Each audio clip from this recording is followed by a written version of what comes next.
Tu es sur le point d'écouter un partage authentique et sans filtre où on aborde les grandes questions de la vie avec légèreté et où j'essaie de mettre en lumière la quête de sens que l'humanité traverse en ce moment parce qu'on va pas se mentir, c'est facile d'être perdu en ces temps troubles.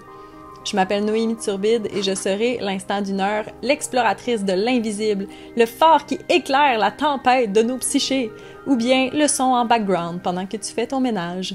Bienvenue dans la Lune. Bonjour! Bienvenue à ce nouvel épisode du podcast Dans la Lune. Très contente d'être ici encore une fois aujourd'hui, en ne sachant pas le sujet. Comme vous commencez à vous en rendre compte, je commence sans savoir de quoi je vais parler, puis au fil du temps, quelque chose se construit. Mais j'ai une petite intuition, par exemple, parce que aujourd'hui, je me sens un peu fatiguée, mais pas fatiguée de manque de sommeil. Je me sens fatiguée parce que j'ai eu une grosse journée au travail hier qui était vraiment très intéressante, très stimulante. Mais là, j'ai dormi une très belle nuit et je me suis réveillée ce matin fatiguée. Ça, pour moi, c'est le signal que j'ai besoin d'être nourrie.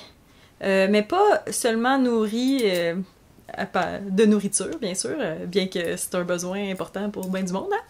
J'ai besoin d'être nourrie, mais au niveau de mon énergie, dans le fond. Puis, c'est ça. On m'a dit que c'est de ça qu'on va parler aujourd'hui.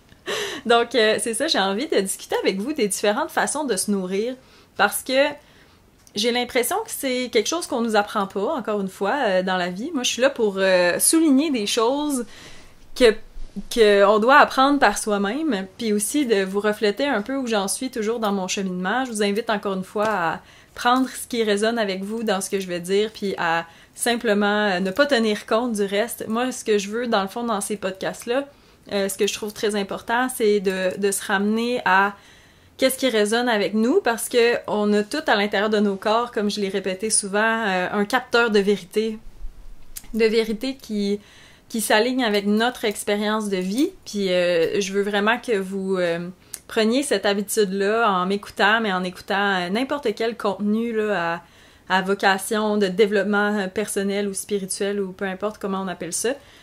Vraiment à vous retourner vers ce bel outil-là qu'on a à l'intérieur de nous, puis qui permet de savoir ce qui résonne avec nous, puis ce qui résonne pas. Mais attention, il y a un piège avec ça, puis pourquoi je veux vous refléter ça aussi.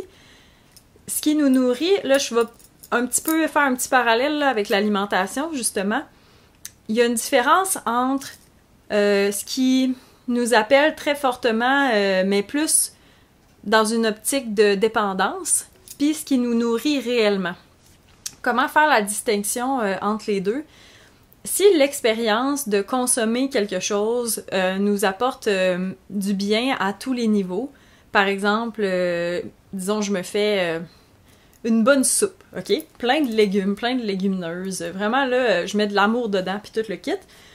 L'expérience de faire ma soupe me fait du bien. L'expérience de la déguster, je vais trouver ça bon. Puis aussi, l'expérience de la digérer, ça va être agréable aussi, tu sais. Si, par exemple, j'ai vraiment envie de manger du craft dinner, puis là, ça me tente, là, puis là, je me fais du craft dinner, là, puis là, il y a comme une espèce de tension, là, dans mon affaire, là, puis là, tu sais, j'anticipe là, que ça va être bon, là, puis là, je mange ça, puis là, la première bouchée est bonne, puis là, le reste, puis là, après ça, je me sens pas bien. Ça, c'est un signal que c'est pas de la nourriture, ça. Pour moi, je vois ça vraiment comme... c'est plutôt un comportement de dépendance, puis aussi, c'est un signal que quelque chose... qu'on retire un bienfait de s'apaiser de cette façon-là. Mais moi, ce que je veux parler aujourd'hui, c'est ça. Un peu la distinction entre c'est quoi qui est de la dépendance puis c'est quoi qui nous nourrit vraiment, mais pas juste au niveau de l'alimentation, à tous les niveaux. Pourquoi je dis qu'aujourd'hui, particulièrement, j'ai besoin d'être nourrie, c'est que il y a comme une balance à avoir, je pense, dans sa vie entre ce qu'on crée puis ce qu'on émet à l'extérieur, puis ce qu'on se redonne un peu à l'intérieur. Puis là, ça fait des vagues, ça, dans la vie de tout le monde. Hier, c'était une journée de beaucoup d'expression, là, tu sais, j'ai été avec du monde, j'ai fait des tatouages, j'ai vraiment donné mon 110% comme d'habitude. Il y a eu plein de belles conversations, c'était super stimulant, mais j'ai donné beaucoup d'énergie durant cette journée-là.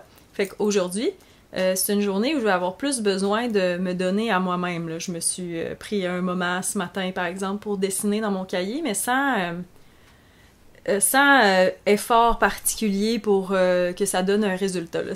Pour moi, le dessin, ça peut être différentes choses là, dans ma vie. Là. Je suis une artiste, fait que des fois, il y a comme des dessins que je fais plus par souci de beauté ou de créer quelque chose de beau à émettre dans le monde, mais il y a certaines pratiques de dessin que je vais faire aussi pour me nourrir moi-même, par exemple des mandalas ou juste répéter des patterns. Je sais pas si vous connaissez le Zentangle, c'est pas mal de ça que je parle en fait. Mais ça, c'est une pratique qui me nourrit moi, qui me permet d'être dans le moment présent, de juste comme m'offrir un moment de douceur, d'écouter de la musique, des choses comme ça. Ça, c'est une nourriture pour l'âme, une nourriture énergétique.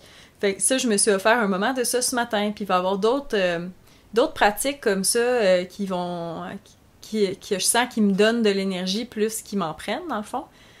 Puis je crois qu'on a tous besoin de ça à un moment ou à un autre, mais parfois avec nos horaires, on est beaucoup dans le faire puis dans le émettre à l'extérieur, mais c'est rare qu'on ait des pratiques pour nous ramener un peu à l'intérieur. Méditer, ça peut en être une, faire de la musique, il y a toutes sortes de choses qui peuvent nous nourrir.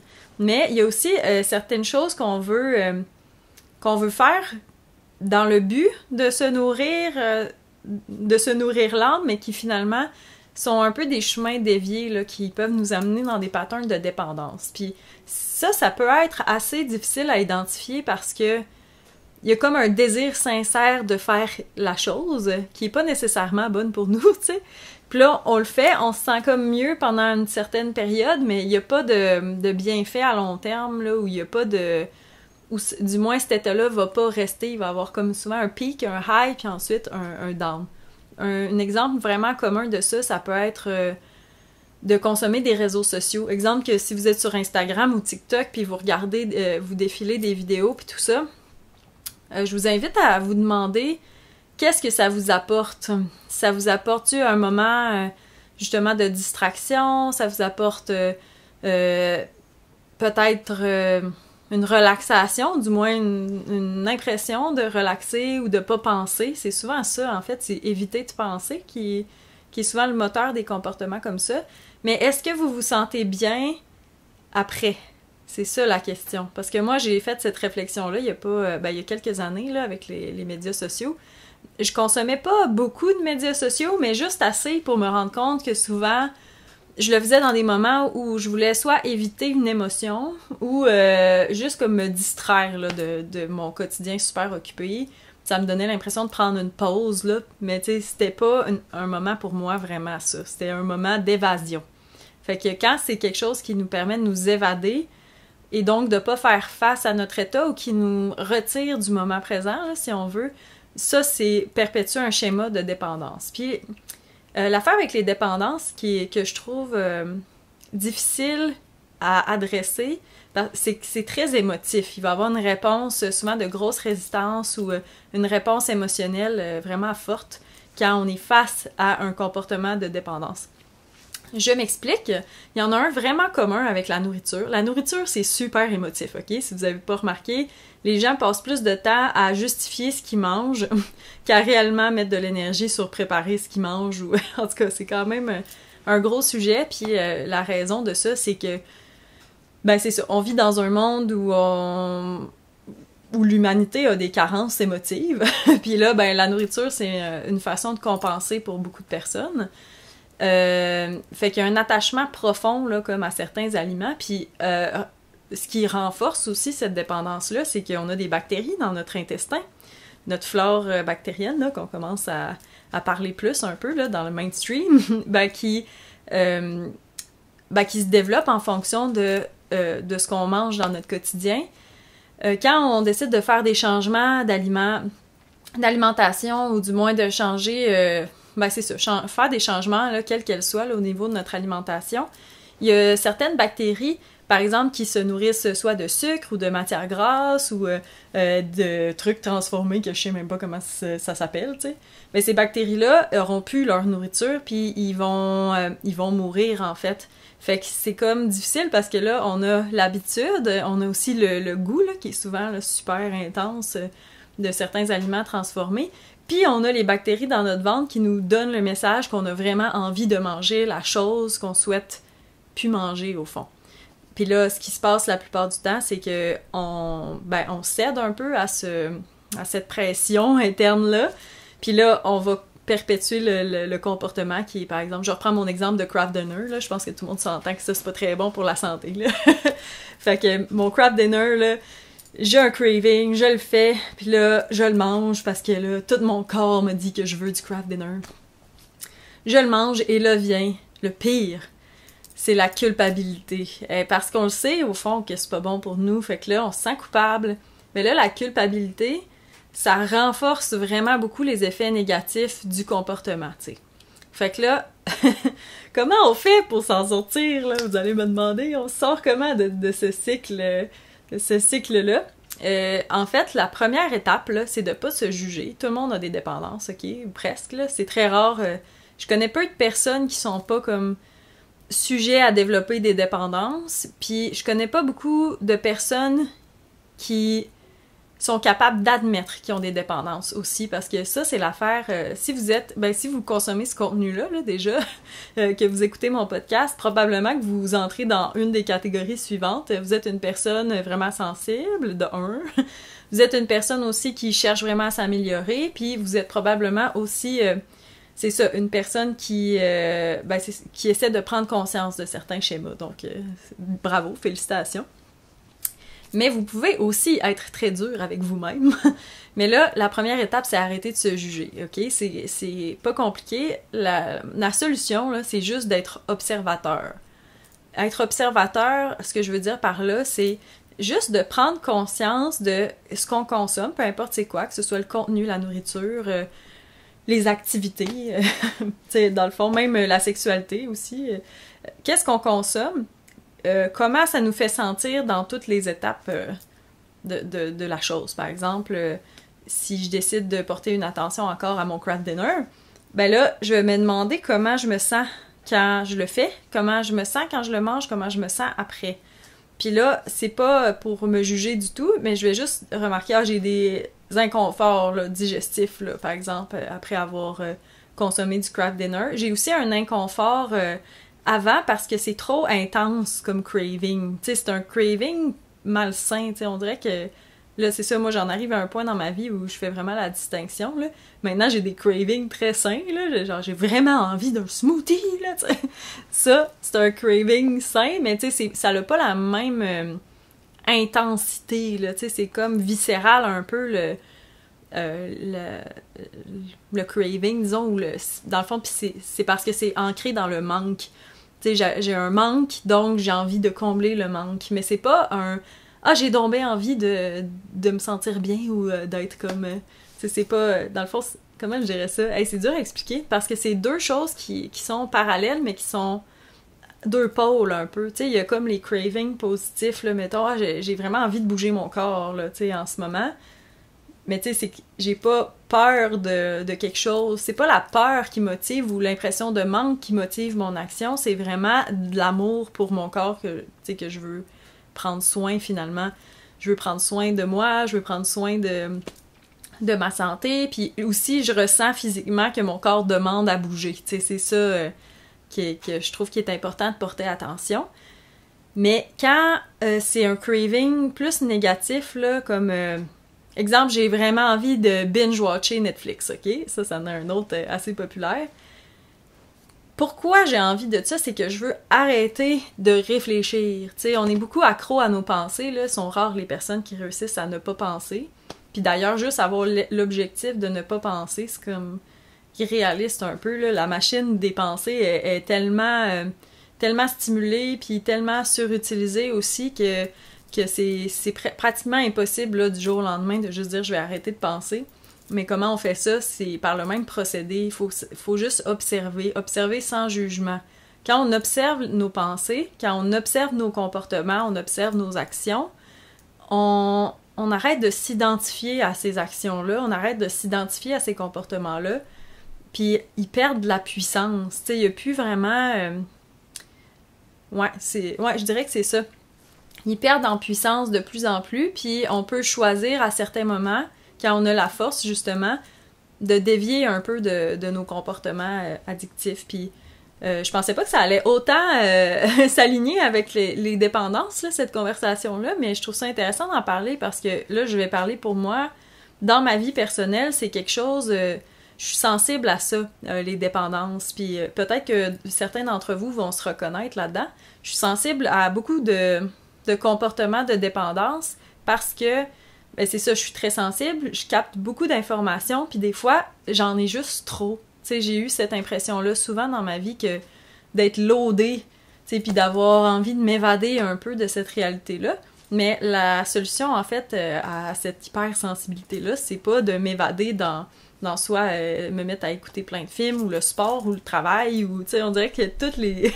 Pour moi, tout pouvait devenir une addiction à un certain moment, mais c'est juste d'observer, en fait, parce que quand on observe les sensations, quand on observe ce qu'on fait, ou... ben là, on tombe dans la partie de nous qui est, au lieu de la partie de nous qui fait. Puis l'être, c'est comme le chemin un peu vers la vérité, ou vers l'amour. Là, on s'en va dans le métaphysique, là, ou dans le plus spirituel, disons. Mais c'est important quand même de le nommer que la plupart de nos problèmes là, dans notre vie d'humain, c'est parce qu'on est très attaché à notre identité, on est très attaché au matériel, à ce qui se passe dans notre vie, à ce qui est manifesté dans la matière, mais on oublie souvent que ça, c'est l'extérieur de nous, mais tu sais, il y a l'intérieur de nous, puis c'est un peu toujours à ça que j'essaie de nous ramener, à qu'est-ce qui se passe à l'intérieur, parce que quand on comprend l'intérieur, tout l'extérieur se modifie aussi. Fait que l'extérieur de nous, c'est à l'image de ce qui se passe à l'intérieur. Fait que si je réalise justement que j'ai tendance à avoir des dépendances, ben là, je peux me demander qu'est-ce que ça m'apporte, ces comportements-là, parce que si ça m'amenait pas quelque chose, ou si je retirais pas un bienfait de cette chose-là, je le ferais pas. Puis le bienfait, pour moi, c'était de m'évader, aussi avoir un sentiment de valeur, ça j'en ai déjà parlé, mais tu sais, il y avait plein de patterns là, imbriqués un peu dans ces choses-là. Mais plus je porte attention à c'est quoi qu'est-ce que j'en retire, par exemple, avec la nourriture. Si je mange, je reviens à mon craft dinner. Je mange mon craft dinner, j'ai comme un apaisement où, tu sais, il y a comme un confort, du moins, là, de ce goût-là, là, qui peut... ouais, je retire ça comme bienfait, disons. Mais je peux essayer de recréer le même bienfait, mais sans le comportement qui est destructeur au final, parce qu'on s'entend, même si sur le moment, les deux premières bouchées, ça goûte bon, ben je sais que si j'en mange ça tous les jours, par exemple, ben il va avoir des graves conséquences pour moi, là, tu sais, on peut pas se nourrir de craft dinner, ça nourrit pas vraiment, tu sais, je vais manquer de quelque chose, ou tu sais, je vais faire de l'inflammation, ou tu sais, je vais mettre des choses dans mon corps qui sont pas alignées avec ce que je veux, peut-être des maladies qui peuvent se développer, des choses comme ça. Puis ça, je veux pas ça pour moi. Fait que je vais essayer de trouver le même bienfait, puis remplacer doucement par ça. Puis j'insiste sur le doucement parce que, je sais pas si vous êtes comme moi, mais moi, là, j'ai eu souvent le réflexe, quand je voulais modifier un comportement, là, d'y aller, là, all-in, là. Tu sais, j'étais comme, bon, ben parfait, je deviens végane maintenant, flac, du jour au lendemain, super végane, je mange rien de transformé, tout est vert, puis je me nourris de pousses maintenant. J'exagère un peu, là, bien sûr, mais tu sais, je voulais vraiment faire ces changements-là de façon rapide. Et là, venaient les super cravings de tout, venait l'espèce de perturbation émotionnelle, parce que moi, j'attachais beaucoup d'importance à mes habitudes alimentaires, là. C'était comme quelque chose qui... C'est ça, là, que j'étais bien... j'avais beaucoup de dépendance à ce niveau-là, en particulier, parce que ça m'amenait du réconfort, ça m'amenait des choses comme ça. Mais là tout d'un coup, là, plus de repères. Fait que ce que ça faisait souvent, c'est que ben je retombais dans mes patterns, puis là, je me sentais super coupable. Mais ça, c'est pas une façon de changer. On se crée beaucoup de souffrance en faisant cette méthode-là.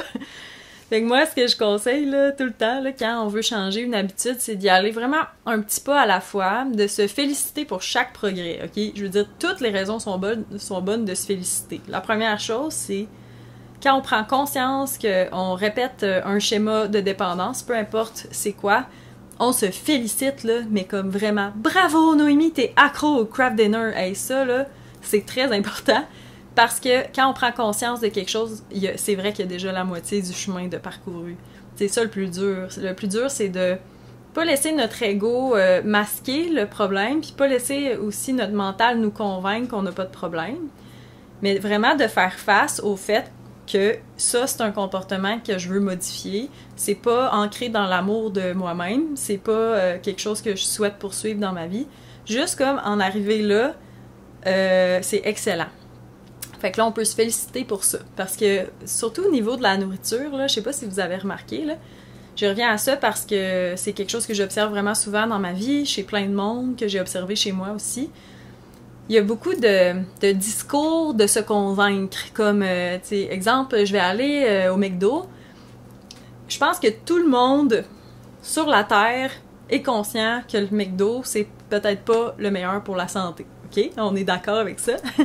Puis mettons, presque tout le monde aussi sur la Terre est d'accord que des légumes, c'est bon pour la santé. Il y a plein d'autres nuances là, dans l'alimentation, là. Mais ça, c'est peut-être deux pôles qu'on est beaucoup à être d'accord. Mais pourquoi des gens, mettons, qui savent que du McDo, c'est pas bon pour la santé, vont quand même y aller? C'est parce que ils ont l'impression de se gâter. Hey, ça, là, je l'ai entendu vraiment souvent. Ouais, mais là, à un moment donné, tu sais, faut pas être trop rigide, faut se gâter, pis ci, pis ça. Moi, ce que je réponds, ben, c'est sans jugement, là, vraiment, là, parce que comme je vous dis, moi aussi, là, je me suis dit ce genre de choses-là vraiment souvent, puis c'est quelque chose que j'entends, puis ça, c'est une tentative de l'ego de pas vouloir changer, parce que là, on a cette habitude-là qui est ancrée, on retire un bienfait d'y aller aussi. Si on continue d'aller au McDo, c'est parce qu'il y a quelque chose là-dedans qui soit nous réconforte ou nous donne un sentiment de bien-être, même si c'est de courte durée. Il y a quelque chose en tout cas, qui nous maintient là. L'ego, lui, c'est la partie de nous qui est notre identité puis qui a très peur du changement. Pourquoi? Parce que changement égale risque pour lui. Égale risque, tu sais, ça vient un peu de la partie animale là, de nous, là, qui veut pas mourir, qui a peur de l'inconnu, justement, parce qu'il peut avoir du danger dans l'inconnu. Fait que c'est comme une vieille partie de l'être humain là, qui est appelée doucement à perdre en puissance, mais qu'on laisse souvent prendre le contrôle. Puis cette partie-là nous dit, si tu fais un changement, tu te mets à risque de mourir, ou nous, tu sais, mon identité, là, risque de perdre la force, justement, puis il veut pas ça.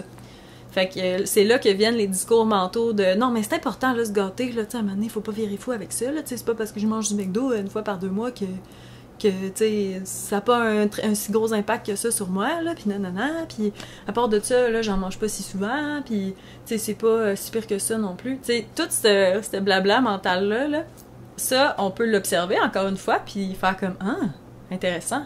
Ça, c'est pas la voix de mon higher self, là, qui me dit ça, là. Je veux dire, il y a une différence, pour moi, directe, là, entre les deux. D'habitude, les voix de même, soit ils m'incitent, ils essaient de me convaincre, là, tu sais.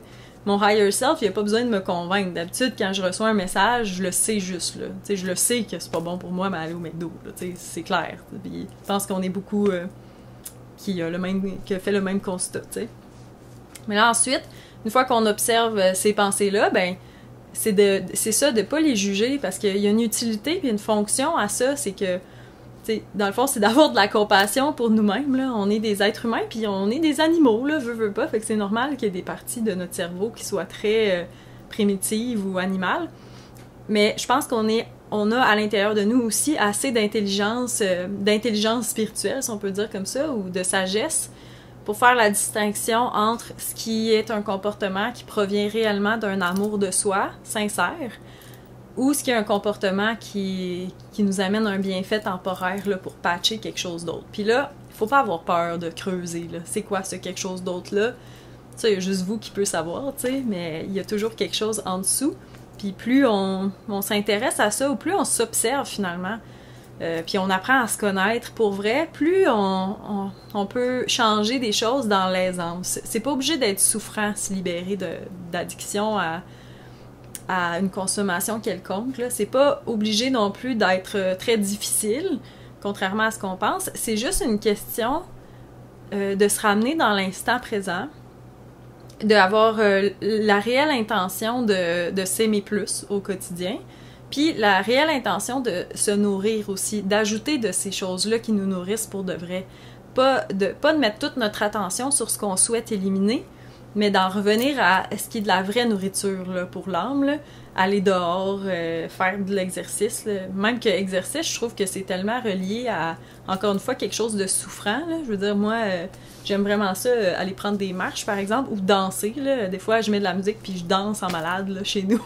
Je bouge mon corps et c'est super le fun. Je me sens pas en train de faire de l'exercice, je me sens en train de jouer. Fait que ça peut être aussi jouer, tu sais, ça en est une nourriture vraiment importante que souvent, en tant qu'adulte, on oublie, là.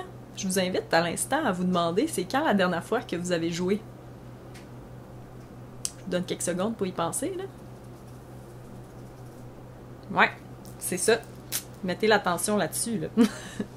Non, mais c'est ça. En tout cas, je voulais juste vous donner ça comme exemple.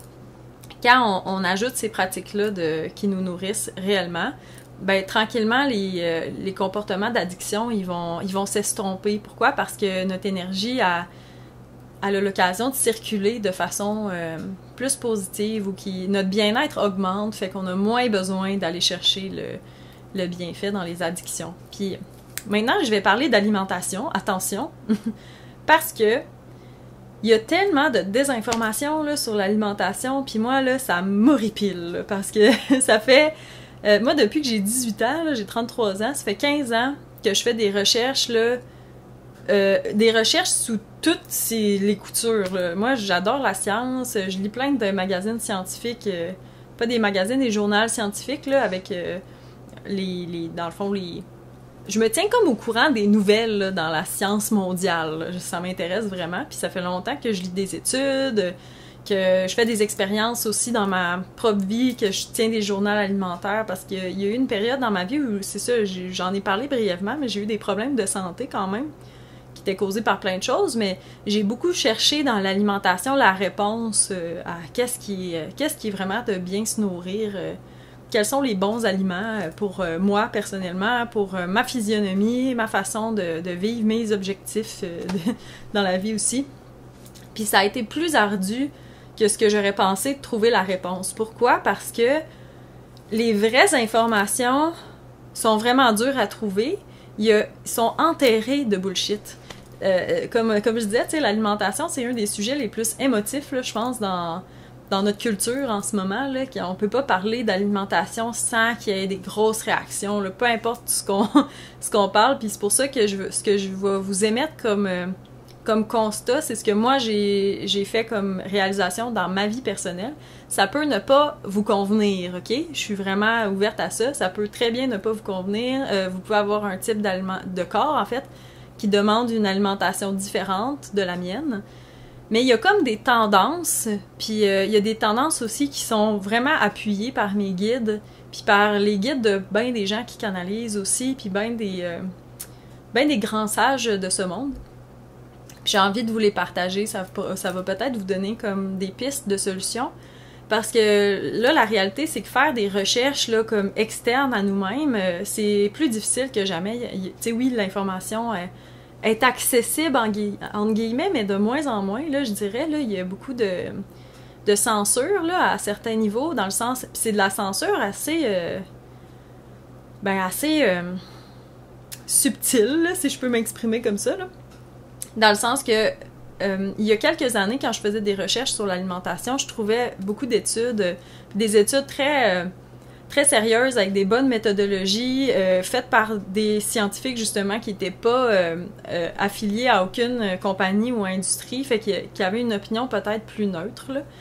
Puis c'était juste merveilleux, là, de pouvoir lire ça. Puis maintenant, quand j'essaie de retrouver ces mêmes études-là, ben, il faut que je paye pour les lire. Tu sais, fait que là, c'est comme rendu... tu sais, je me dis, il y a quand même quelque chose, alors que d'autres études, justement, qui sont subventionnées par les industries, les choses comme ça, eux autres sont vraiment faciles d'accès.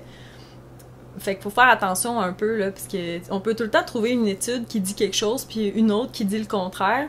Mais moi, ce que j'aime tout le temps observer quand je fais des recherches, c'est comment ça a été fait, mettons, comment l'expérience a été conduite, qui... sont les intervenants là-dedans? Est-ce que c'est qui offre le financement? Puis ça, des fois, c'est une information dure à trouver, là. Mais en tant que nerd, j'adore fouiller, là. Fait que je fouille, là. Mais là, c'est ça. C'est d'habitude, quand je vois, mettons, une étude sur l'alimentation qui est financée par Olimel, je fais bien attention. parce que Olimel, c'est un des géants de l'agroalimentaire, là, au niveau de la viande, par exemple. Ils ont l'intérêt de mettre certaines études de l'avant, disons. Puis aussi, quand on regarde les méthodologies, ben des fois, il y a des petites incohérences. Là, tu fais, ouais, voyons, tu sais, c'est une expérience qui est censée, mettons, prouver... on a besoin de combien de protéines par jour là, pour vivre. Puis là, schlac, ils mettent juste les protéines animales. Puis, tu sais, c'est pas fait de façon... tu sais, c'est pas une cause à effet. Puis, en tout cas, je vois plein d'études comme ça là, qui satisfait pas mon besoin de comprendre la vérité, mettons, la plus universelle possible, là, si on peut parler de même. Alors voilà, ça c'est ma parenthèse sur c'est vraiment dur de faire des recherches. Donc, ma nouvelle expansion au niveau de ma conscience m'amène à me tourner plus, encore une fois, vers l'intérieur. Puis j'ai commencé à pas moins me fier aux recherches, au contraire, je me fie encore toujours aux recherches qui font du sens dans la façon qu'ils sont faites, puis aussi qui semblent avoir le moins de biais possible. Mais je me fie beaucoup aussi à ce que je ressens à l'intérieur de moi. Je me fie beaucoup à ce que mes guides disent aussi, parce que ils m'ont jamais induit en erreur, au contraire, ils m'ont toujours amené comme vers plus d'expansion, puis vers plus de bien-être là, dans ma vie, là, fait que je fais confiance à ça. Puis ce qu'ils m'ont expliqué, c'est que mon approche très science de l'alimentation, c'était bien beau, mais c'était vraiment compliqué. Puis c'est pas très accessible pour la plupart des gens, ça, à moins d'être vraiment nerd comme moi. Mais il y a une façon plus simple de se naviguer dans l'alimentation, puis c'est de réaliser qu'on est des êtres composés d'énergie, OK? Quand on prend ça en considération, il y en a qui disent, mettons, de la lumière, là, ou de l'amour, des choses comme ça. Ça, c'est ce qui nous compose. Puis là, je dis ça comme un fait parce que c'est officiellement un fait maintenant, depuis 2023. Tu sais, je sais pas si vous vous rappelez de ça, mais à l'école, on apprenait qu'on était constitué d'atomes. Puis les atomes, c'était comme, mettons, 1%, là, ou, tu sais, je me rappelle plus exactement du chiffre, là, mettons entre 1 et 3% là, de nous, puis que le reste, c'était du vide entre les atomes. Mais là, maintenant, avec les nouveautés scientifiques, ben, ils réalisent que non, ça c'est faux, là, on apprend encore ça, mais on n'est pas constitué de vide. Ce vide-là est plein de quoi? Plein d'énergie, puis de spectres de lumière qu'on voit pas. Fait que c'est difficile de percevoir pour nous qu'on est fait d'énergie, mais on est fait d'énergie plus que de matière, beaucoup. La matière, c'est juste une petite partie de ce qui nous compose, puis le reste, on n'a pas la perception simplement de tout ça.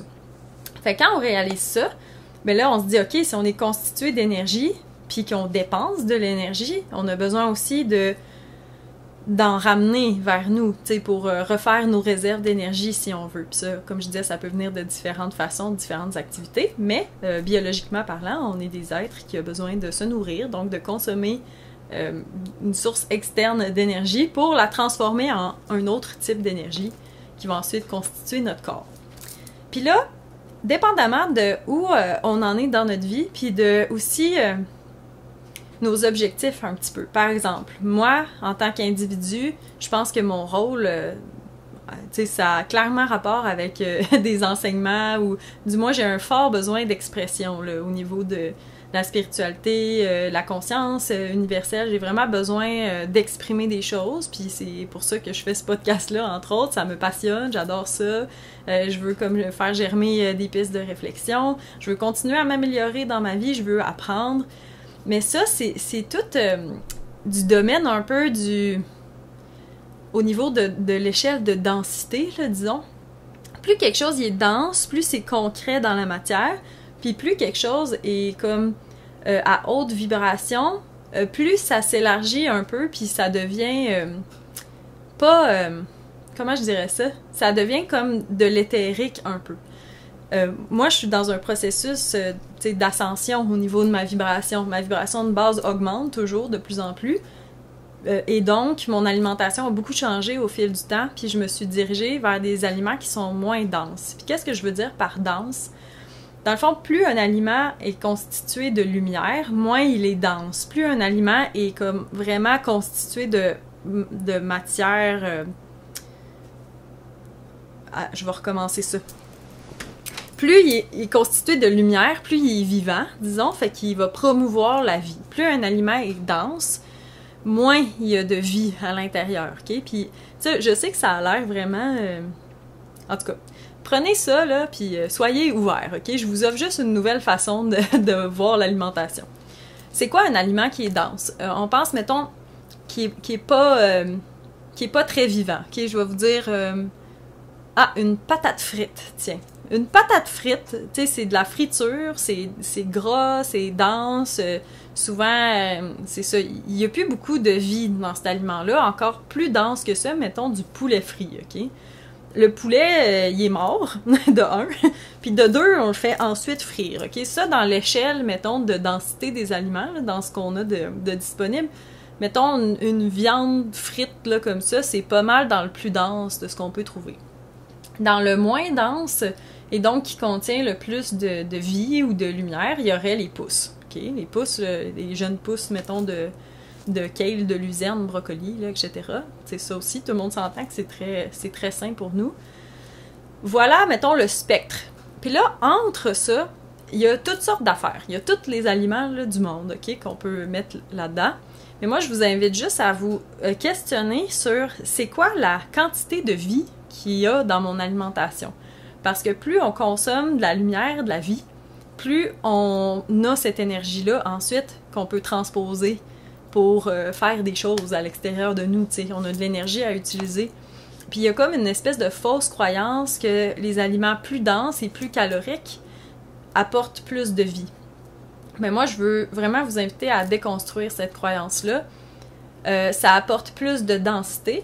C'est pas nécessairement mauvais. Hein. Ici, on fait attention à comme la notion de bien, mal, bon, mauvais, là, parce que ça aussi, c'est comme, tu sais, notre mental, il peut juste comprendre les choses en polarité, lui.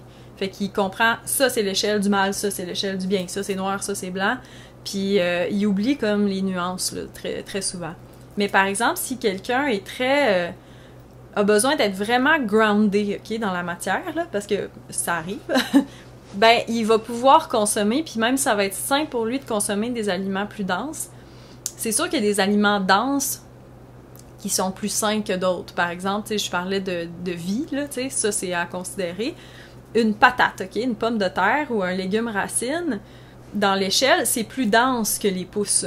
Il y a moins, justement, il y a de la lumière encore, il y a de la vie, mais il y a quelque chose de plus groundé dans les légumes racines, par exemple. Si moi, j'ai besoin de me grounder dans mon quotidien, je vais me faire un ragoût de patates avec toutes sortes de légumes. L'hiver, j'ai besoin d'être plus ancré aussi. Ça me demande de, comme... ouais, c'est ça. Fait que je vais avoir tendance à consommer plus d'aliments comme ça. Alors que l'été, c'est comme all-in dans les salades, tu sais, des choses vibrantes, là, en couleurs, puis tout ça. Mais, tu sais, comme par exemple, il y a beaucoup de cultures autochtones qui consomment de la viande, puis je condamne pas du tout la consommation de viande, là. Je condamne un peu... J'essaie de m'éloigner de tout jugement, là, dans la vie, là, mais, tu sais, c'est sûr que je suis pas d'accord avec certaines choses, là. Je suis pas d'accord avec la façon que nos animaux, là, sont élevés, en général, pour être consommés par la suite. Je dis pas que ceux qui ont des fermes, c'est des mauvaises personnes, ça, je l'ai répété et je le répète encore, là. Je pense juste qu'on a fondamentalement dans notre mécanisme ou dans notre système agricole un problème là, avec la culture conventionnelle là, en général. Je pense que c'est pas ce qu'il y a de meilleur pour les animaux. Je pense que c'est pas ce qu'il y a de meilleur pour les humains non plus. Je pense qu'il y a énormément d'amélioration à faire à ce niveau-là. Puis moi, c'est une des choses qui me motive à ne pas consommer de produits animaux. Premièrement, ça fit pas avec mon corps, là. Ça fait longtemps que je le sais. C'est ça, je mange des plantes, là, ça va faire 10 ans maintenant. Et non, je n'ai jamais manqué de protéines. Jamais. Pas une fois. Non, au contraire, j'ai plus d'énergie que j'en ai jamais eu dans mes années de très carnivore, parce que j'étais très carnivore. Ça, c'est quelque chose que... On dirait que ça surprend un peu quand j'en parle, mais...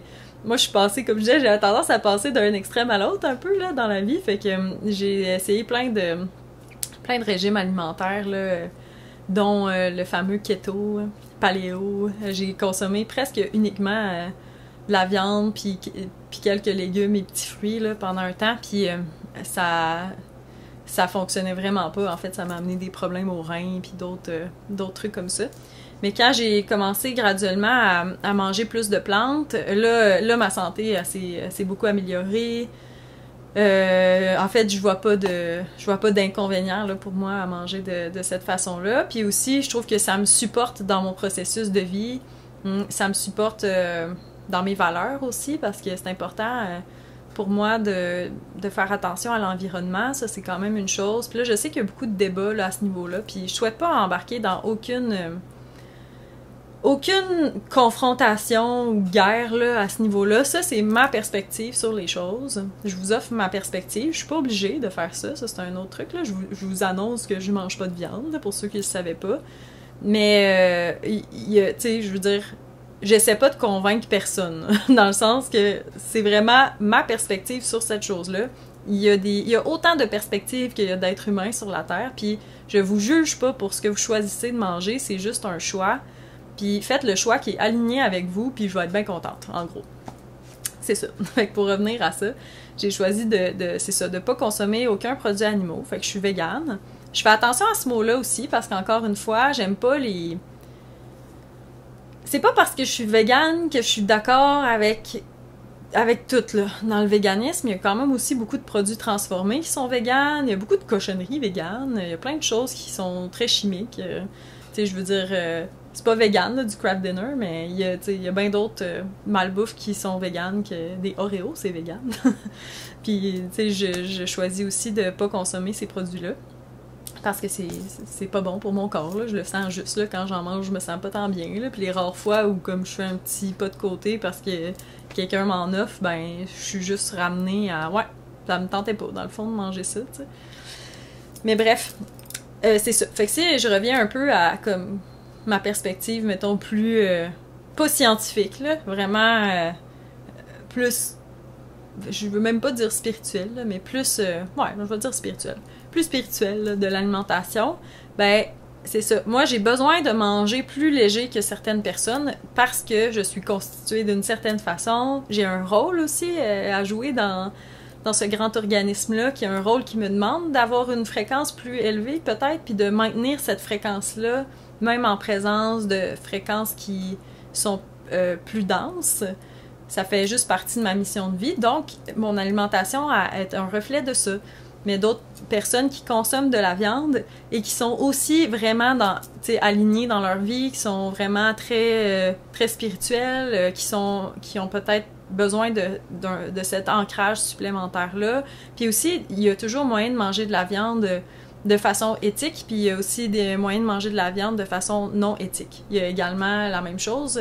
Tu peux manger vegan éthique et tu peux manger vegan non éthique, tu sais. Fait que c'est comme des choses vraiment à considérer, puis c'est pour ça que je vous invite toujours à faire les choix qui vous conviennent pour vous.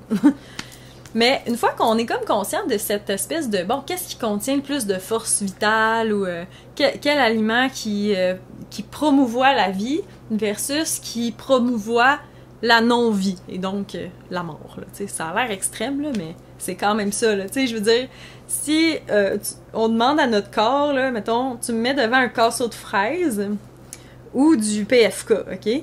C'est clair, là, la différence que mon... Tu sais, pour moi, là, qu'est-ce qui promouvoit la vie là-dedans? Les fraises, là, tu sais. Ça, c'est comme une vérité que mon corps me transmet, là, tu sais, c'est ça que je sens comme étant vivant. Mais du PFK, là, c'est pas de la vie, là. Mais tu sais, je vous invite à naviguer un peu de cette façon-là.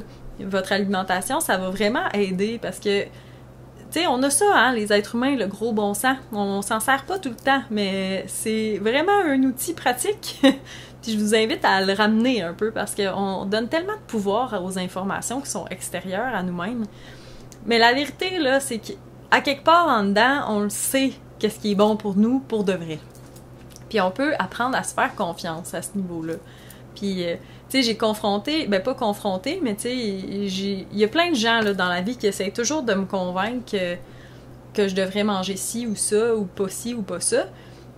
Puis, tu sais, moi, je ramène tout le temps la même chose, tu sais, c'est que c'est impossible pour moi de savoir qu'est-ce qu'un autre être humain doit faire, parce que j'ai aucune idée de son cheminement, j'ai aucune idée sais, j'ai pas accès à cette information-là, sauf si la personne me demande une canalisation et me donne sa permission, mais même à ça, tu sais, je peux juste avoir un aperçu, tu sais, de ce que la personne doit suivre comme cheminement, disons, mais on peut jamais savoir qu'est-ce qu'un autre être humain est venu ici pour apprendre, qu'est-ce qu'il est venu pour expérimenter, c'est quoi son rôle, puis fait que ça me sert à rien de juger. Puis c'est la même chose pour n'importe qui. Personne ne peut juger c'est quoi mon chemin, qu'est-ce que je choisis, qu'est-ce que j'ai l'impression qui est bon pour moi.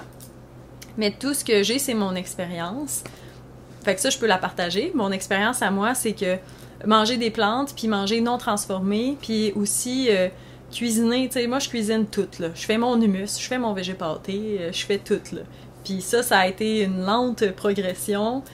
Tu sais, j'ai décidé récemment aussi de plus manger de gluten, parce que, mais, tu sais, en tout cas, ça, c'est un autre sujet, là, disons, tu sais, encore une fois, quand on est tourné vers l'intérieur, il y a des choses auxquelles on a des sensibilités, puis ça peut être difficile de les admettre. Ça, c'était un truc qui était difficile à admettre pour moi. Tu sais, à chaque fois que je consommais des aliments qui avaient du gluten, je me sentais drainée de mon énergie, justement, puis je me sentais pas bien dans mon système digestif, là. Je sentais un irritant, vraiment. Mais, tu sais, je me disais, hey, là, je suis déjà végane, je mange bio, si en plus j'enlève le gluten, qu'est-ce que je vais manger? Tu sais, j'avais mon ego qui me shootait un peu ces pensées-là. Fait que là, je me suis déjouée et je me suis dit, je vais l'essayer 1 mois. Puis on verra comment je me sens, tu sais. Fait que là, ça enlevait un peu l'espèce de pression de comme plus jamais je vais manger de gluten.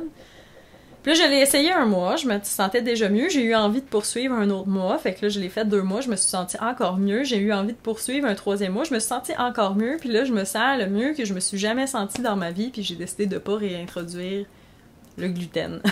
Fait que, tu sais, c'est comme ça que j'aime naviguer les changements, là. J'aime ça, pas tout de suite m'imposer l'engagement pour la vie, là, d'enlever quelque chose, là, tu sais, ça, mon esprit aime pas ça, puis je pense qu'on est tous un peu de même, là. Personne aime se dire ah non, je mangerai plus jamais de pain, ou tu sais, toutes les affaires, justement, qu'on attache de l'importance, là, un peu émotive, là. Tu sais, on veut pas devoir s'imaginer vivre sans. Mais on oublie ce qu'on gagne aussi des fois à enlever certaines choses. Tu sais, moi, je fais mon pain au levain avec de la farine sans gluten depuis très pas longtemps. Là. Je faisais mon pain au levain avant d'enlever le gluten. Puis, tu sais, j'ai changé mes recettes là, au fil du temps. J'ai testé des choses, puis j'ai réussi à faire du délicieux pain sans gluten. Puis, tu sais, ça m'a pas enlevé mon plaisir. Là, au contraire, là, il est super bon, mon pain. Là, puis... tu sais, je m'en souviens plus vraiment à ce que ça goûte du pain blanc d'épicerie de toute façon, là, tu sais, fait que c'est comme... Des fois, on se donne la misère ou on se focus tellement sur qu'est-ce qu'on a peur de plus avoir ou manquer que ça nous freine dans faire face à notre réalité, finalement. Moi, ma réalité, c'est que je me sens bien mieux quand je mange pas de gluten. Fait que voilà la raison de pourquoi je mange plus de gluten, tu sais. Puis pourquoi je vous partage toutes ces affaires-là, qui sont comme vraiment personnelles, là, c'est juste pour vous inviter à juste mettre de la lumière, en fait, sur qu'est-ce que vous consommez, tu sais, au niveau alimentaire, puis aussi au niveau non alimentaire. Puis ça, c'est un autre sujet, là, j'en ai parlé aussi souvent, le contenu.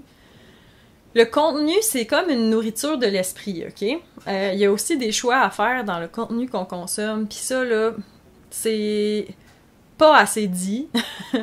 Fait que je vous martèle les oreilles avec ça, là, mais le contenu, là, c'est vraiment... Je trouve que c'est quelque chose qu'on met pas assez d'attention, justement, dans nos vies.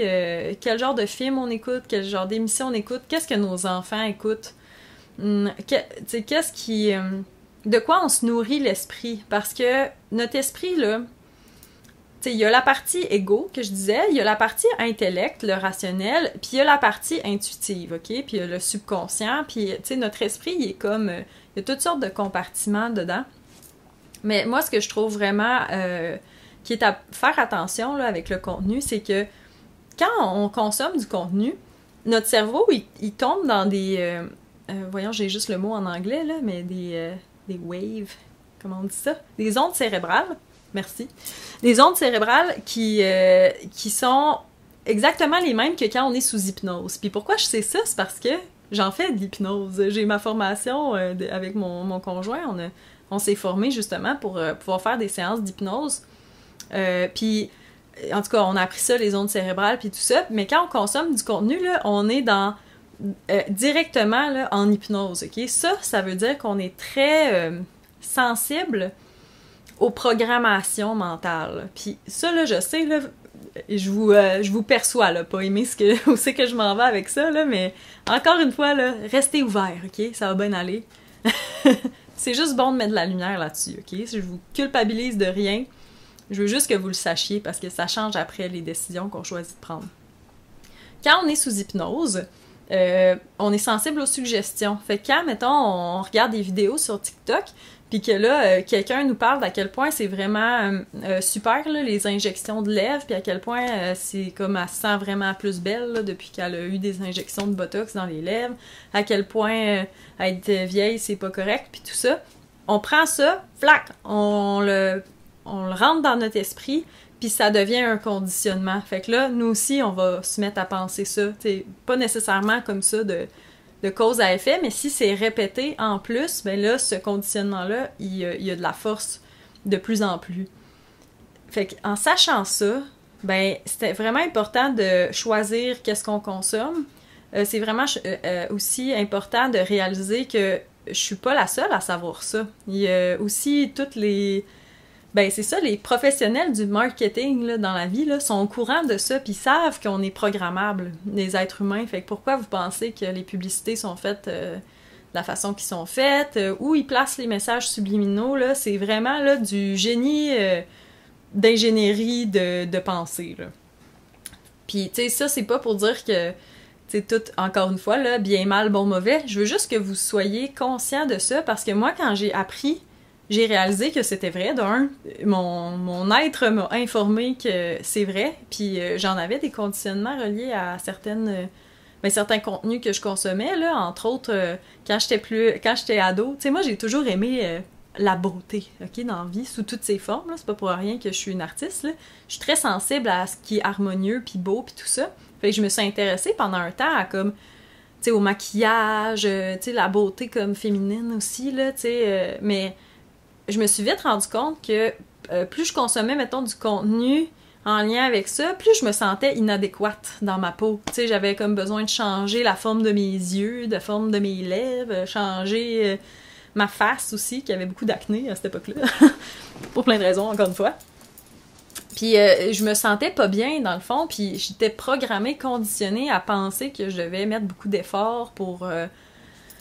être acceptée là, pour le physique que j'ai, ou c'est ça que je devais être belle d'une certaine façon, pas belle comme... parce que j'aime encore ça, là, je veux dire, là, vous voyez bien, là, tu sais, je me décore, là, tu sais, je mets des dreads avec des rallonges, puis, tu sais, je porte des bijoux, je me maquille aussi, mais je le fais plus dans la même... ben, encore une fois, je le fais pas avec la racine au même endroit. Avant, quand, mettons, j'avais 17-18 ans, c'était vraiment pour que les autres me trouvent belle, parce que j'avais peur d'être inadéquate ou de pas être aimée, ou, tu sais, c'était vraiment ça la source de mon action. Tu sais, aujourd'hui, je choisis, mettons, de mettre du mascara juste parce que je trouve que j'ai des beaux yeux, tu sais, puis je me dis, tu sais, j'ai envie de les mettre en valeur, t'sais, je suis consciente aussi que c'est pas au goût de tout le monde, là, la façon que je m'apprête, là, ou que je me maquille, ou que mes cheveux ont de l'air de quoi. Mais c'est le plus proche de comment je me sens à l'intérieur. T'sais, comme ce que je projette à l'extérieur de ma personne, c'est aussi comment je me sens à l'intérieur. Puis moi, là, je fais vivre ma déesse intérieure là, depuis un bout, là. Puis c'est ça que j'ai envie d'exprimer, j'ai envie de devenir l'œuvre d'art, là, que je tente de créer depuis toute ma vie, là, dans le sens que c'est moi ma plus belle œuvre d'art, pas juste mon extérieur, en fait, c'est mon intérieur qui se reflète ensuite à l'extérieur, tu sais. Fait que c'est un gros détour là, que je prends là, mais c'est important de nommer ça pour moi. Fait que ça revient à la racine un peu de qu'est-ce qui motive nos actions, puis de quoi on se nourrit, tu sais. Puis le contenu, c'est vraiment un endroit que c'est important de mettre son attention, sans se juger, encore une fois, sans se dire qu'on est donc même pas bon parce qu'on écoute des films d'horreur, là, ou tu sais. C'est pas ça, là, l'idée. Là. L'idée, c'est juste de faire un constat. Comme par exemple, pourquoi j'écoute des films d'horreur? Ça me fait peur, les films d'horreur, tu sais. J'en écoute pas, là, bien évidemment. Ben, trop sensible pour ça, là. Si j'écoute un film d'horreur, je dors pas pendant 6 mois, là, tu sais. Mais il y en a plein qui écoutent ça, puis pourquoi?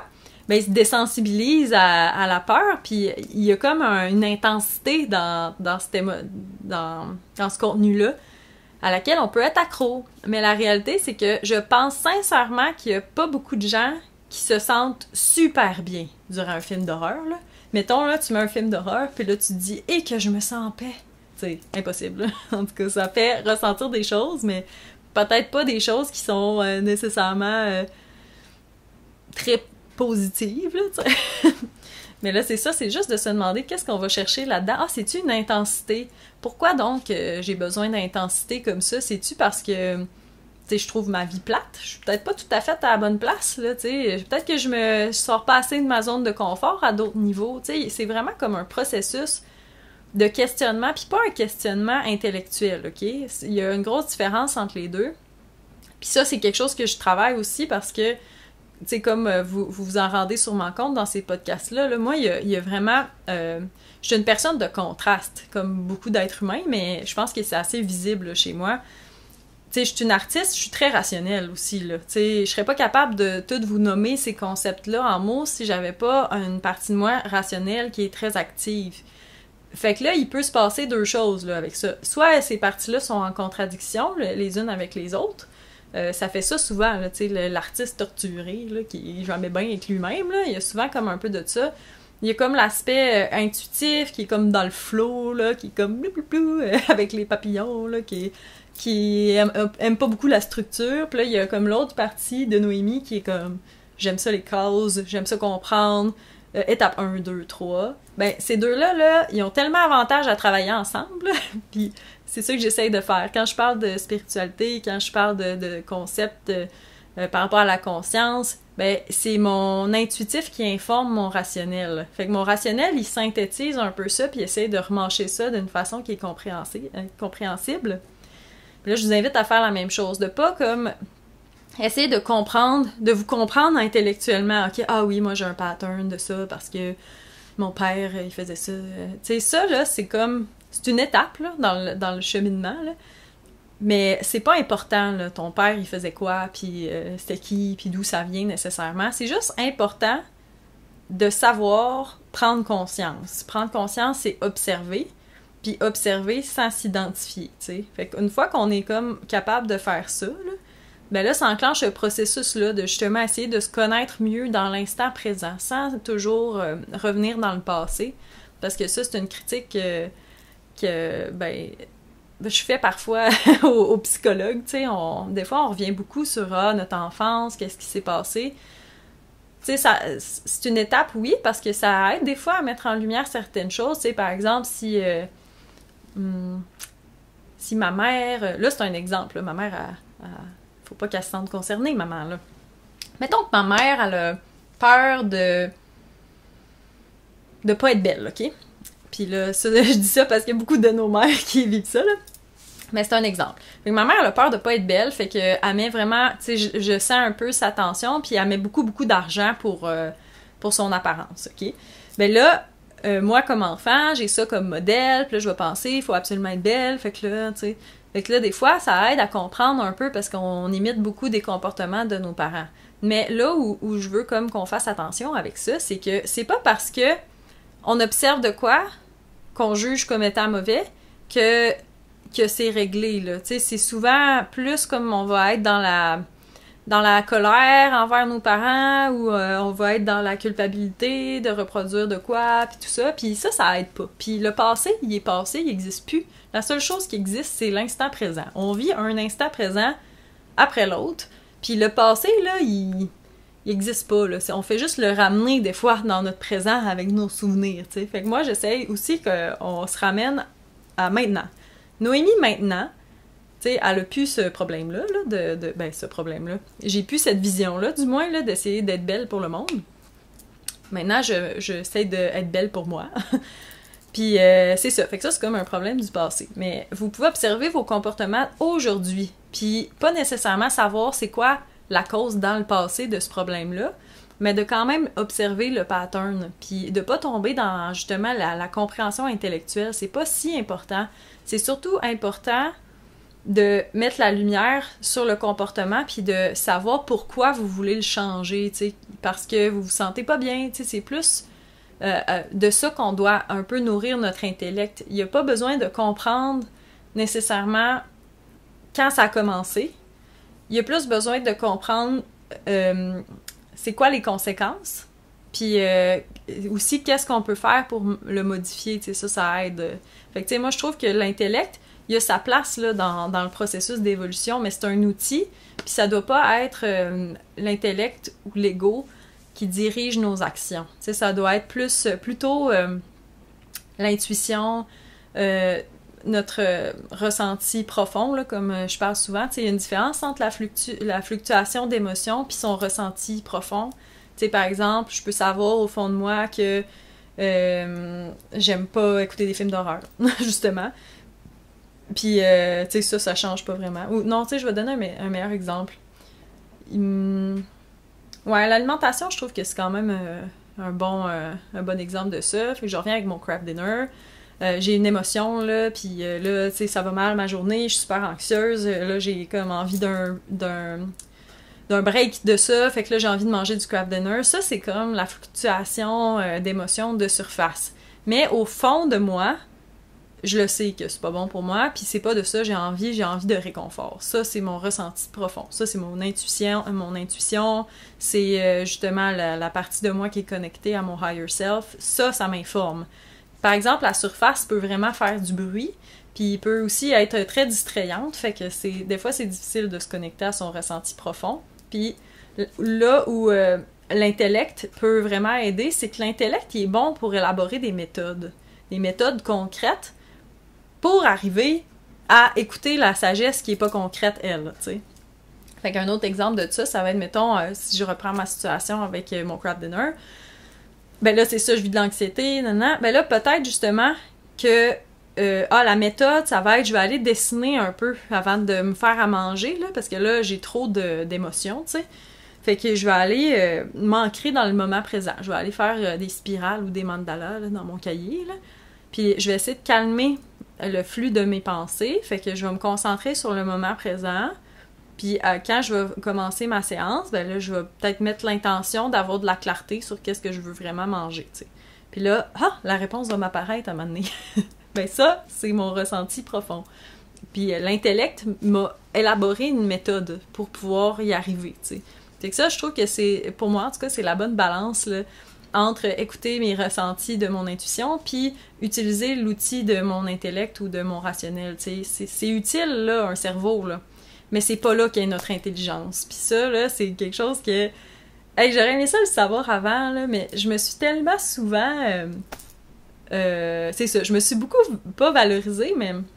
C'est pas mauvais de se valoriser, mais dans le sens que j'accordais beaucoup de valeur à l'intelligence intellectuelle uniquement, comme pour beaucoup de monde. Quelqu'un qui est super bon en maths ou aux échecs, ou qui a un esprit super carré, ou qui est vraiment bon en sciences, pour moi, c'était comme ça de l'intelligence, tu sais.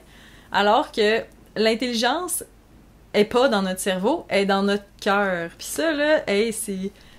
Tu sais, tous les génies de ce monde, là, pensez-vous qu'ils ont pensé à tout dans leur cerveau, là? Non, là. C'est des canals, ce monde-là. Les vrais génies, là, comme je pense à Einstein, Léonard de Vinci, à Nikola Tesla, toutes ces têtes de fous, là, qui ont changé la face de l'humanité, là, ils étaient pas informés par leur intellect uniquement. Ils utilisaient l'intellect comme un outil, puis comme pour élaborer des méthodes, mais les vraies informations, là, ils venaient d'en haut, là. Je suis pas mal sûre, là.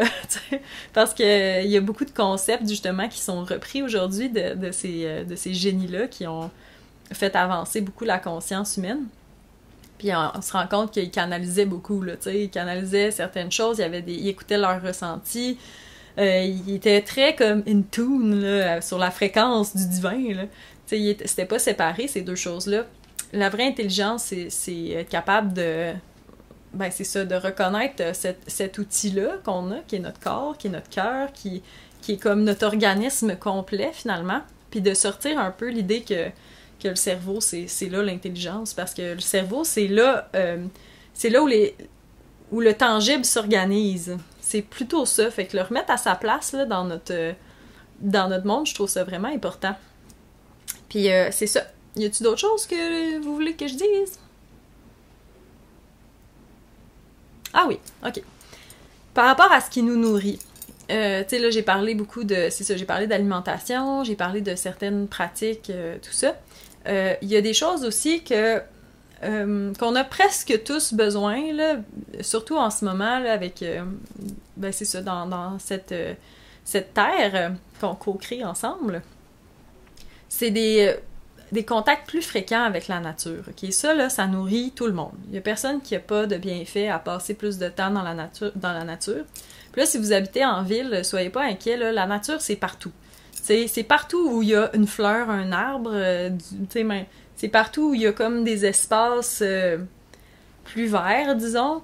C'est partout aussi où il y a de la vie, là, des insectes, des animaux. Il y a moyen de passer du temps dans des environnements qui sont plus...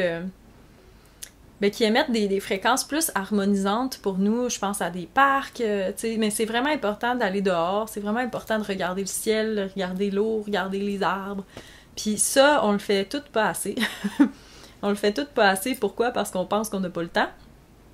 Mais le temps, là, on l'a. Il faut juste le choisir, tu sais. Puis je pense que d'inclure des petits moments, là, d'être dehors, là, d'aller jouer dehors, là, au quotidien, là, c'est vraiment très simple, c'est vraiment très important.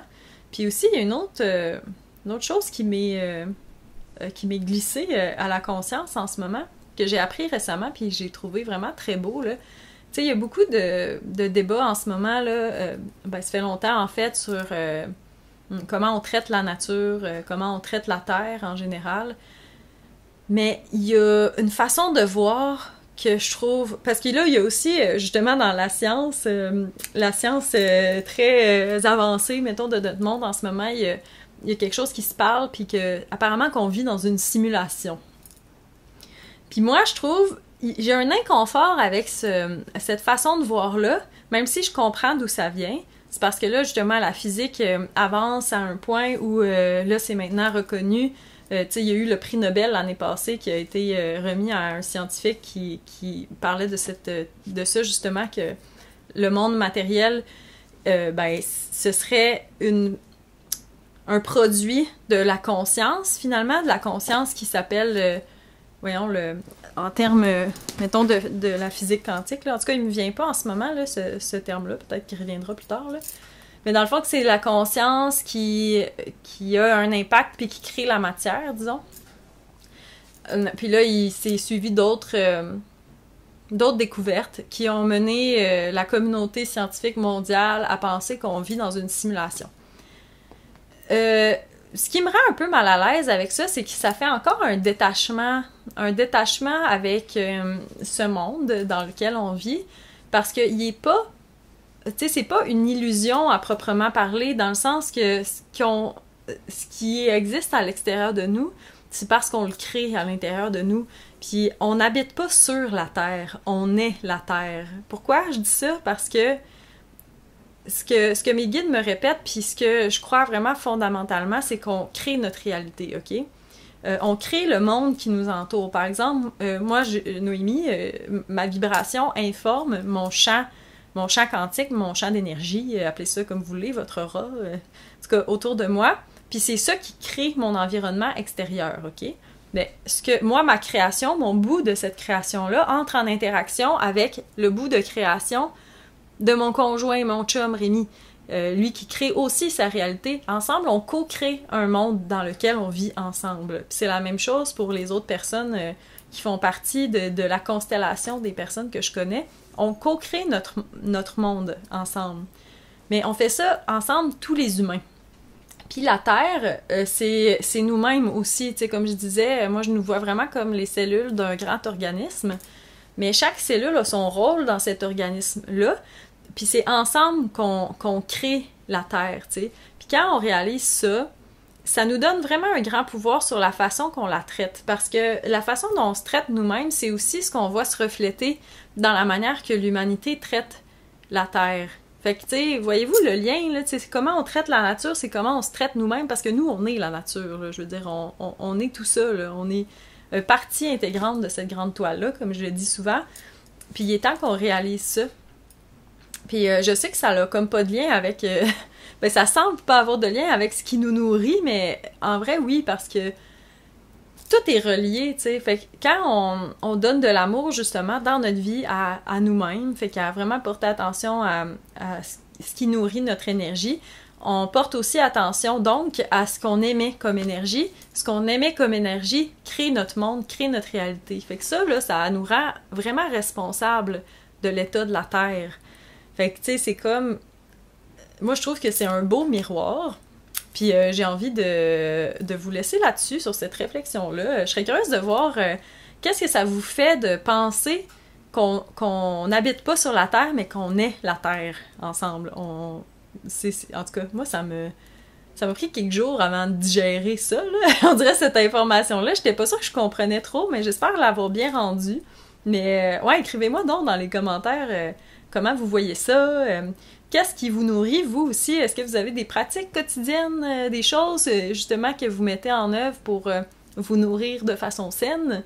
Ou est-ce que vous avez des schémas un peu de dépendance que vous aimeriez changer? Vraiment, j'ai envie qu'on ait une petite conversation là à propos de ça. Puis c'est ça, je vais vous laisser sur tout ce charabia en espérant que le fil... que tout ça fasse sens, hein. Des fois, moi, quand je fais ces podcasts-là, c'est comme un flow, justement, puis j'essaie de suivre le courant, là, tu sais, ça m'est à la fois présenté par mes guides, et, tu sais, il y a aussi mon intellect qui se mêle de tout ça, encore, pour donner une forme à tout ça, mais j'espère que vous en retirez des bénéfices, j'espère que ça vous nourrit d'une façon positive aussi, puis là-dessus, je vous souhaite vraiment une belle journée, puis je vous souhaite... des moments pour vous, des moments pour respirer, puis des moments aussi pour réaliser que c'est beau la Terre quand on en prend soin, puis c'est beau aussi quand on prend soin de nous-mêmes parce qu'on contribue à la beauté de cette Terre-là. Fait que voilà, je vous aime d'amour, puis on se revoit déjà au prochain épisode. Bye bye! Mouah! Attends, va-t'en pas, j'ai oublié de dire quelque chose. Fait 1 heure que je parle, puis j'ai pas tout dit. C'est que j'ai une infolettre maintenant. Je sais que j'en avais déjà parlé un peu, puis je l'avais comme jamais terminée.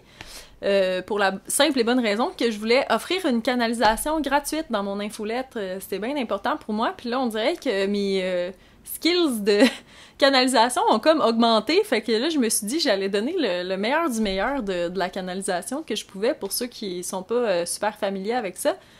Et donc, vous pouvez vous inscrire à mon infolette qui est sur mon site web noemiturbide.art. On va le mettre quelque part là.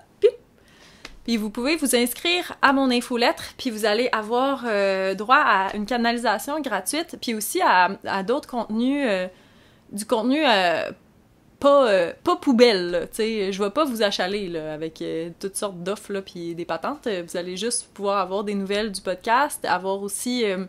accès à ce qui est, dans le fond, ce qui est comme mes offrandes, comme les canalisations ou les choses comme ça, mais je vous écœurerai pas trop souvent, là, inquiétez-vous pas, là. Fait que si vous voulez vous inscrire à l'infolette puis avoir la canalisation gratuite, je vous l'offre donc avec plaisir. Puis aussi, vous allez avoir accès à comme des nouvelles plus personnelles, là, parce que j'essaie de garder ça un peu plus général ici, mais il y a certains sujets que j'ai envie d'explorer avec vous plus en profondeur, fait que je vais pouvoir faire ça dans l'infolettre. Donc voilà, c'était mon annonce, je vous tanne pas plus longtemps et vous pouvez retourner à être dans le moment présent dans votre journée. Bye!